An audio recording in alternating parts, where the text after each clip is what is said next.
रूबिका जी वहाँ जाएं काबुल पे, माशाल्लाह इतना ज़बरदस्त स्वागत होगा।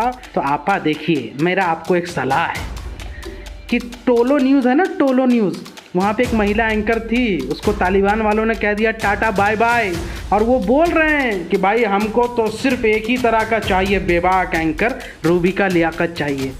आपा कब जा रही हैं आप काबुल? रूबिका जी से ज़्यादा बेधड़क सवाल कौन पूछ सकता है तालिबान से? बोलिए, कोई पूछ सकता है? अरे किसी की हिम्मत नहीं है। रूबिका बहन कब जा रहे हो तुम काबुल? एक बार तालिबानियों से सवाल करें, इंशाअल्लाह माशाअल्लाह ऐसा बेहतरीन जवाब मिलेगा कि रूबिका जी जो है मतलब प्रफुल्लित हो जाएगी। ने तो कह दिया आपा सेम टॉनिक लेता हूँ मैं, कोई डिफरेंस नहीं, जो मोदी जी वही शोएब जमाई, सेम टॉनिक। गर्दन पकड़ के पूछा मुझे, बताओ तो तालिबान है कि नहीं आतंकवादी, बताओ। अब मोदी जी बात कर रहे हैं, गलबैयाँ कर रहे हैं, जो मैंने कहा था जानम मेरी जिंदगी में धीरे धीरे तुम आना, आ गया। लैला मजनू का हो गया मोहब्बत, जबरदस्त चल रहा है। निकाह भी पढ़ा लिया इन्होंने। देखो ये जो मोदी जी ने और तालिबान ने जो निकाह पढ़ा है ना, इनको कहना चाहिए तलाक दो। ये रोज चिल्ला के कहें कि तलाक दो भाई तालिबान को। अफगानिस्तान उनको जाना चाहिए जो अफगानिस्तान के ऊपर हंगामा करके मुसलमानों को तो घेर रहे थे, लेकिन आज उसी अफगानिस्तान में तालिबान से बातचीत कर रहे हैं। रूबिका लेकर बहुत लोगों को टिकट दे रही थी कि जिनको जाना है वो जा सकता है, इस देश छोड़ के जो तालिबान ग्रस्त है वो जाए। अरे देखिए, बहुत सिंपल सी बात, और ये बहुत गंभीर मुद्दा है, इसमें हंसने की ज़रूरत नहीं है। मैं एक बात कह रहा हूँ कि रूबिका जी को तो पता है, रूबिका जी मेरी बड़ी बहन, मेरी आपा, आपको तो पता है ना कि आज भारत जो है ऑफिशियली जो है आज ऐलान कर दिया कि हम तालिबान से बातचीत कर रहे हैं, यानी कि तालिबान से गलबैयाँ कर रहे हैं, गले मिल रहे हैं। कहाँ मिल रहे हैं? दोहा में मिल रहे हैं। कौन मिल रहे हैं? दीपक मित्तल जी मिल रहे हैं, भारत का एम्बेसडर जो राजदूत हैं, मिल रहे हैं। इतना तो मालूम है ना आपा? तो आपा देखिए, मेरा आपको एक सलाह है कि टोलो न्यूज़ है ना, टोलो न्यूज़, वहाँ पे एक महिला एंकर थी, उसको तालिबान वालों ने कह दिया टाटा बाय बाय, और वो बोल रहे हैं कि भाई हमको तो सिर्फ एक ही तरह का चाहिए बेबाक एंकर, रूबिका लियाकत चाहिए। आपा कब जा रही हैं आप काबुल? ये बताइए ज़रा। और रूबिका जी अगर टोलो न्यूज़ के एंकर बन जाए, यकीन मानिए मेरा सीना फ़ख्र से फूल जाएगा, जैसे मोदी जी का फूला था ना। आप टिकट देंगे रूबिका लेकर को? अरे मैं टिकट भाई साहब सारा इंतज़ाम करा दूंगा। आप अभी बोले, मैं रातों रात इंतज़ाम करवाता हूँ। रूबिका जी वहाँ जाएं काबुल पे, माशाल्लाह इतना ज़बरदस्त स्वागत होगा। इतनी बेबाक पत्रकार है कि टोलो न्यूज़ जो है ना अफ़गानिस्तान का, उसमें महिला एंकर की बड़ी ज़रूरत है। और रूबिका जी से ज़्यादा बेधड़क सवाल कौन पूछ सकता है तालिबान से? बोलिए, कोई पूछ सकता है? अरे किसी की हिम्मत नहीं है। रूबिका जी जितना हमसे पूछती है, कितना प्यार से पूछती है कि तो रूबिका जी मुझे भाई मानती है, मैं उनका बहुत प्यारा भाई हूँ, ठीक है ना। तो प्यारे भाई की नसीहत अपनी प्यारी बहन के लिए है। बहन कब जा रहे हो तुम काबुल? वहाँ सबसे बढ़िया ज़रूरत है आपको। हमारे देश में बहुत महिला एंकर है नहीं है? आप लोग भी मानते हैं, कोई कमी नहीं है, माशाल्लाह टैलेंट की कोई कमी नहीं है, लेकिन सबसे घोर किल्लत इस वक्त अफ़गानिस्तान में महिला एंकर की है। और मुझे लगता है कि जितनी बेबाक और जितनी ईमानदार और जितनी ज़बरदस्त पत्रकारिता रूबिका जी करती हैं, उनसे बेहतरीन कोई महिला एंकर तालिबान के टोलो न्यूज़ को नहीं मिल सकता। आप लोग भी मानते हैं ना? तो मेरा तो देखिए, मैं कोई गुस्सा नहीं है। रूबिका जी जाकर के तालिबानियों से सवाल करें कि आप कौन सा टॉनिक लेते हैं। अरे बिल्कुल सवाल करें, एक बार तालिबानियों से सवाल करें, इंशाअल्लाह माशाअल्लाह ऐसा बेहतरीन जवाब मिलेगा कि रूबिका जी जो है मतलब प्रफुल्लित हो जाएगी। मैं यही तो चाह रहा हूँ कि हिम्मत दिखाना चाहिए भारतीय मीडिया के हमारे एंकरों को, प्यारे प्यारे एंकरों को, देशभक्त राष्ट्रवादी एंकरों को इतना हिम्मत दिखाना चाहिए कि मतलब आप समझिए कि मेरा फ़ख्र, मेरा गुरूर, मेरा प्राउड होगा रूबिका जी अगर वहाँ से वो तालिबान के टोलो न्यूज़ में वो महिला एंकर बन जाए तब। पहली बात। दूसरी बात ये है कि देखिए, ये तो बड़ी गंभीर बात थी, लेकिन मजाक की बात क्या है? मजाक की बात ये है कि हमने तो बहुत पहले से, शुरू से हम लोग कह रहे थे कि भाई आप जितना हंगामा कर रहे हो वो हमको सब पता है कि आप तालिबान का नाम ले लेकर के उत्तर प्रदेश चुनाव की तैयारी कर रहे हो। आप तालिबान का नाम लेकर के ये परसेप्शन दे रहे हो देश भर के लोगों को कि देखो जी, अगर मोदी जी को वोट नहीं करोगे तो ये तालिबान आ जाएगा। अरे भाई, तालिबान कांग्रेस के वक्त में भी नहीं आया था और 70 सालों में नहीं आया है। तालिबान तो तभी आया था ना जब पिछले बार अटल बिहारी जी की सरकार थी और यहाँ से आप तालिबान गए थे छोड़ने के लिए उस आतंकवादी मसूद अजहर को, सबको पता है ना जी। और ये अजोत डोभाल जी भी गए थे, आपको इतना पता है। तो ये वाला सवाल जरा टॉनिक वाला मैडम पूछ लें। हालांकि इन्होंने मुझसे भी पूछा, मैंने तो कह दिया आपा सेम टॉनिक लेता हूं मैं, कोई डिफरेंस नहीं। जो मोदी जी वही शोएब जमाई, सेम टॉनिक पक्का वाला।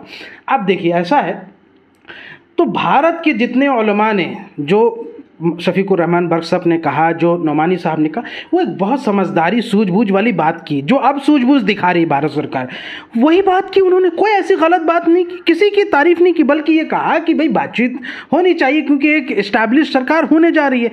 तो आपने हमें कह दिया ये तो तालिबानी है जी, ये तो देखिए आतंकवादी हैं जी। मेरे को एक बात प्रमुखता से, 2 बातें पूरे देश के मीडिया चैनलों से पूछना, और उन तमाम चैनलों से जिन्होंने मुझे डिबेट में बिठा करके ये पूछा और मुझे हॉन्ट करने की कोशिश की, मैं उनसे 2 बातें पूछ रहा हूँ कि जब उन लोगों ने तालिबान के बारे में कुछ बातें कही तो आपने उनको पेंट कर दिया कि ये तो जी तालिबान समर्थक है। आज भारत सरकार वही कर रही है जो थूक के चाटने की आप व्याख्या समझते हैं। थूक के चाटने का मतलब ये होता है कि जिसके बारे में आप बखेड़ा कर रहे थे, आप वही काम कर रहे हो। आज मित्तल जी मिले दोहा में, बिरयानी भी खाए, दोहा में बिरयानी खाए। इससे पहले भी मिले दोहा में जयशंकर जी, रशिया में मिले। अब आप बताओ ये देशद्रोह साबित होगा नहीं होगा? ये कौन से तालिबान है? अब आतंकवादी तालिबानी कौन है? क्या भारत सरकार के जो मित्तल साहब मिले हैं उसे मीडिया आतंकवादी कहेगी, उसे तालिबानी समर्थक बताएगी, या फिर तालिबानी को आतंकवादी बताएगी तालिबान को? नहीं, देखिए ये ऐसा भी कोई टॉनिक नहीं पीते हैं कि इतनी हिम्मत इनको हो जाए। इनकी ज़रूरत नहीं है सरकार से सवाल पूछने की। ये वही वाला टॉनिक खाली पीते हैं जो शोएब जमाई जैसे लोगों से सवाल पूछे। आप लोग को लानत भेज देती हूँ जाकर। अच्छा, हाँ, लानत भेजती हूँ कि आप लोग तालिबान की महती। देखिए सबसे बड़ी बात यह है कि इनकी गालियाँ मेरे लिए मेडल है।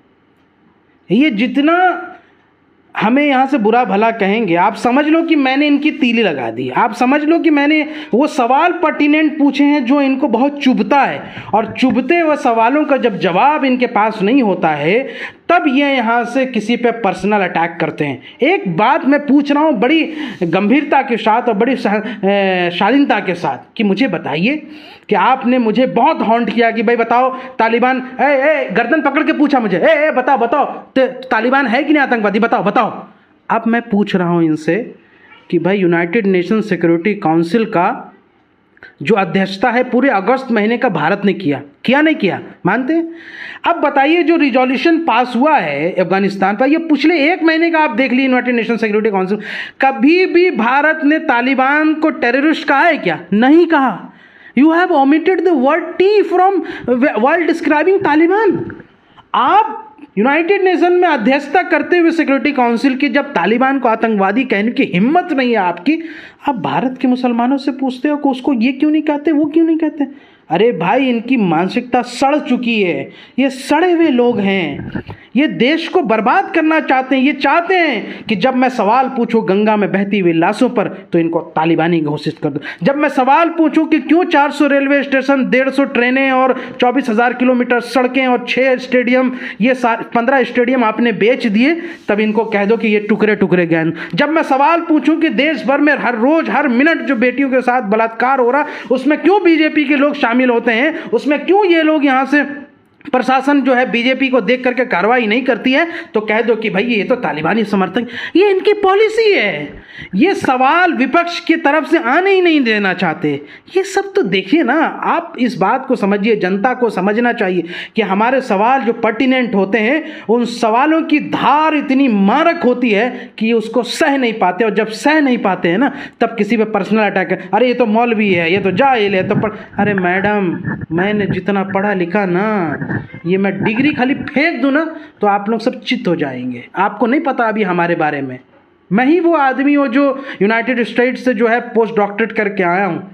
ठीक है, आपको नहीं पता, आपकी मानसिकता है कि जो मौलवी होगा, जो दाढ़ी टोपी जैसा है, वो तो जी जाहिल होगा, वो तो मदरसे वाला। इस्लामिक स्कॉलर दिखाना चाहते हैं। अरे वो दिखाए ना। मैंने सवाल ये है कि जो मीडिया, जो दलाल गोदी मीडिया पिछले 15 दिनों से बार बार हिंदू मुसलमानों को जो नफरत फैलाने की कोशिश कर रहा था तालिबान के नाम पर, आप लोगों को तालिबानी समर्थक बता रहा था, टेररिस्ट बता रहा था, जो टीवी दिखा करके आप लोगों से पूछा था बताओ तालिबानी, बताओ तालिबान पे क्या स्टैंड है, बताओ तालिबान पे क्या स्टैंड है। आज भारत सरकार साथ में खड़ी है, देखिए गोदी मीडिया चुप है। पहली बात तो ये है कि जितना कस के ये सवाल पूछते हैं ना हमसे, जितना तेजी के साथ, मुझे बहुत अंदर से हंसी आती है। आप ये मत समझिए कि मैं डर जाता हूँ, मुझे तो पता ही होता है ना कि इनकी असलियत क्या है, ये किस लिए सवाल पूछ रहे हैं, तो मुझे हंसी आती है पहली बात। दूसरी बात, जो मैंने बातें कही, जो ट्विटर पे मैंने लिखा, जो मैंने डिबेट पे कहा, वो मर्द की ज़ुबान की तरह आज भी उस पर कायम हूँ। लेकिन अगर ये लोग कायम हैं तो बता दें, नहीं है कायम। मैंने जो कहा आज वो चरितार्थ हो रहा है। दूसरी बात यह है कि तबलीग जमात के टाइम में आपने देखा कि जब तबलीग जमात के मामले में मीडिया ने जो वो रोल किया, उसकी वजह से सब्जी वाले, रेहड़ी वाले, पटरी वाले, उन सबको यहाँ से प्रताड़ित किया गया जो अल्पसंख्यक समुदाय से आते थे। आज वही हो रहा है, तालिबान के नाम पे हाउंड करो, मुसलमानों को यहाँ से जलील करने का काम करो और पूरे देश में एक माहौल बना दो। अब इन जो पुरोधा हैं, ये जो हिंदू आतंकवाद के ये भगवा तालिबानी, इनका मैं चिट्ठा खोल देता हूं ना, एक हफ्ते में इनकी रिपोर्ट कार्ड देख लीजिए, किनको किनको मारा इन शेरों ने, इन हिंदू शेरों ने किनको मारा। सुनिएगा, चूड़ी वाले को, पटरी वाले को, कपड़े बेचने वाले को, कूड़ा बीनने वाले को, कहाँ मारा? ट्रेन में चलने वाले गरीब मजदूर को। अरे पूरे हफ्ते आप देखिए ना, इन्होंने उनको मारा है। कितना बड़ा, मतलब इससे बड़ा काम हो ही नहीं सकता। स्लो क्लैप जी, स्लो। मैं तो इतना कह रहा हूँ कि वो बेचारा चूड़ी वाला, जो इंदौर की घटना थी, वो गलत काम किया है। और वो गलत काम इसलिए मैं कह रहा हूँ कि भाई वो तो बहनों को, हिंदू बहनों को चूड़ी पहना रहा था। काश वो चूड़ियाँ उनको पहना देता जो उसको मार रहे थे, तो मैं उस इंदौर वाले के लिए ताली बजाता। वो चूड़ी पहनने के लायक वो लड़के थे, वो भगवा जो आतंकवादी थे जो उनको मार रहे थे सड़कों पर, असल में चूड़ी पहनने के लायक तो वही थे। गलत किया, उन बहनों को पहना दिया। ये असल में सवाल है। तो देखिए, आप पूरी तरीके से आप इस बात को समझ जाइए कि मीडिया को भी पता था कि भारत सरकार अभी अपना स्टैंड नहीं रखने वाली। तो एक हफ्ते करना क्या है, अब ताश के पत्ते खेलेंगे तो नहीं जाके। अब यहाँ से कहाँ, कितना ताश के पत्ते खेले, कुछ करने के लिए तो था नहीं, क्योंकि भारत सरकार का कोई स्टैंड नहीं आया तालिबान पे पिछले हफ्ते 10 दिनों में। तो उन्होंने कहा, आओ जी, लाओ मुसलमान को बुलाओ, लाओ मुसलमान से पूछेंगे, मौलाना से पूछेंगे, फलां से पूछेंगे, ढिमकाना से पूछेंगे। ऐसा करके उन्होंने भारत सरकार को बचाने की, मोदी जी को बचाने की कोशिश की। लेकिन पोल तो खुल गया। अब मोदी जी बात कर रहे हैं, गलबहियाँ कर रहे हैं। जो मैंने कहा था, जानम मेरी जिंदगी में धीरे धीरे तुम आना, आ गया, जानम आ गई, लैला मजनू का हो गया, मोहब्बत जबरदस्त चल रहा है, निकाह भी पढ़ा लिया इन्होंने। आप देखते हैं। तो क्या लगता है, आप बोलेंगे ये लोग, अभी जो गोदी मीडिया के पत्रकार है, रूबिका मिश्र जैसे लोग, क्या आप बोलेंगे? अरे मैं तो कह रहा हूँ, इनको रोज कहना चाहिए। देखो, ये जो मोदी जी ने और तालिबान ने जो निकाह पढ़ा है ना, इनको कहना चाहिए तलाक दो, तलाक दो, तलाक दो। ये रोज चिल्ला के कहें कि तलाक दो भाई तालिबान को, तालिबान से निकाह क्यों कर रहे हो। मैं यही कह रहा हूँ कि देखो, मोहब्बत तो जानम इलू इलू बहुत पहले से था, ये तो शुरू से चला आ रहा था। वो जब रशिया में गए उस वक्त से, ताशकंद में गए उस वक्त से, टर्की में सम्मेलन हो उस वक्त से इलू इलू था। दोहा में तो और ज़्यादा, मतलब मोहब्बत प्रेम जो है इतना बढ़ गया माशाल्लाह कि अभी आज के दिन निकाह कर लिया। अब अगर इनकी यहाँ से हिंदुस्तानी है, निकाह अगर हुआ तो ये तो रूबिका लेकर अपना शो बना रही थी, तालिबान को बधाई। कैसे हिंदुस्तानी हो भाई? अच्छा, हाँ, रूबिका लेकर का शो है। नहीं, मैं कह रहा हूँ कि ये रूबिका जी शायद सवाल मोदी जी से पूछ रही होंगी कि कैसे हिंदुस्तानी हो भाई, क्यों निकाह कर लिए तालिबान से, वो भी गुटर गुटर। तस्वीर में 2 मौलानाओं का फोटो है। ना जी, वो फोटो मॉर्फ किया हुआ है। यहाँ मोदी जी, अरे दाढ़ी तो मोदी जी जैसा दिख रहा है बिल्कुल। बट ना, आपने चेहरा इसमें गलत डाला। रूबिका जी पूछ रहे हैं तालिबान से बात कराई, कैसे हिंदुस्तानी हो मोदी भाई, और इसमें दाढ़ी जो है मोदी जी की तरह है, चेहरा खाली आपने गलत। आप गलत काम करते हैं। आप लोग यहाँ से रूबिका जी को बदनाम करने की कोशिश मत कीजिए। मेरी बहन ने मोदी जी से सवाल पूछा है, ये क्या बात करते हैं आप। बहुत बहुत धन्यवाद, शुक्रिया।